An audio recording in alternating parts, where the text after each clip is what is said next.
एक छोटे से गांव में जहां हरियाली ही हरियाली थी, एक दादी अपने छोटे से खेत में रहती थीं। उनके पास एक बकरी थी जिससे उन्हें बहुत लगाव था। द- दादी और बकरी का प्यार। सुबह का समय दादी अपने घर के बाहर बैठी होती हैं। उनकी बकरी पास आकर मिमी आती है।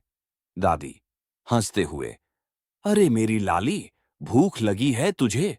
रुको, मैं तेरे लिए ताजी घास लाती हूं। आप लोग लाइक सब्सक्राइब नहीं कर